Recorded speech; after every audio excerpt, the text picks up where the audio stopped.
नमस्कार, सनातन पॉडकास्ट में आप सभी का स्वागत है। सोमनाथेश्वर की उत्पत्ति।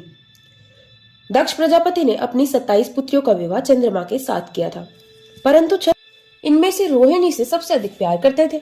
इस कारण शेष 26 पत्नियां दुखित होकर अपने पिता दक्ष के घर लौट आई। पिता ने अपनी पुत्रियों की बात सुनकर चंद्रमा को समझाया कि हे चंद्रदेव, तुम उत्तम वंश में उत्पन्न होकर ऐसा नीच कार्य क्यों कर रहे हो? किसी के साथ विषमता न बरतकर समरसता का व्यवहार करो। एक के साथ प्रेम और दूसरे के साथ प्रेम न करने पर मनुष्य को नरक प्राप्त होता है। इस प्रकार दक्ष ने चंद्रमा को समझाया, परंतु चंद्रमा ने उनकी बात पर कोई ध्यान नहीं दिया। दोबारा रोहिणी से दुखी होकर सब अपने पिता के पास लौट गए।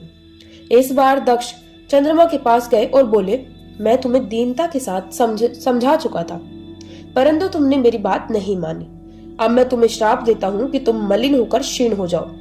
इससे चंद्रमा मलिन होकर एकदम क्षीण हो गए। अपने इस दुख को चंद्रमा ने इंद्रादि देवता को बताया। इस पर ब्रह्मा जी बोले, देवताओं, यह चंद्रमा तो महादुष्ट है। यह आप लोगों के गुरु बृहस्पति जी की पत्नी तारा को लेकर भाग गया था। यह तारा को लेकर दैत्यों के पास चला गया था। इसके कारण देव और दानवों के बीच में युद्ध हो गया। मेरे बहुत समझाने पर इसने तारा को वापस किया था, परंतु वापसी के समय गर्भवती थी। इस कारण बृहस्पति जी ने तारा को लेने से मना कर दिया था। तब मैंने उसे गर्भ का निराकरण किया और तारा को गुरु बृहस्पति को सौंपा था। आप लोग इसकी बात मुझसे ना करें, परंतु मैं आपको एक उपाय बताता हूँ। तुम सब चंद्रमा को लेकर प्रभास नामक क्षेत्र में भगवान शिव का पूजन करो। मृत्युंजय के तप द्वारा आप उनका पूजन तथा जप करो। शंकर भगवान की कृपा से इसके सब कष्ट दूर हो जाएंगे। ब्रह्मा जी के कहने पर सभी देवता और ऋषिगण चंद्रमा को लेकर प्रभास क्षेत्र में सभी तीर्थों का आह्वान कर शिव पूजन करके जप कराया।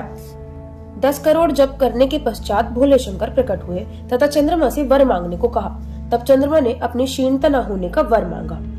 भगवान शंकर ने कहा कि हे चंद्र, दक्ष प्रजापति का श्राप तो हटाया नहीं जा सकता, परंतु इतना किया जा सकता है कि कृष्ण पक्ष के 15 दिन तक तुम क्षीण होते रहोगे और शुक्ल पक्ष में तुम बढ़ते रहोगे।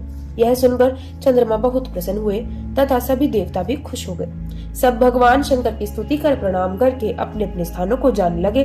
तब वहीं पर सबने जाने से पहले सोमेश्वर नाम से शिव जी की पूजा की तथा उस स्थान पर पार्वती सहित शिव जी को विराजमान रहने की प्रार्थना करके वरदान प्राप्त किया। वहीं पर एक कुंड का निर्माण किया गया और उस कुंड का नाम चंद्र कुंड रखा। इस कुंड में स्नान करने से सभी पापों की निवृत्ति हो जाती है। यही सोमनाथ महादेव जी की महिमा है। बोले शिव शंकर भोलेनाथ तेरी सदा ही जय।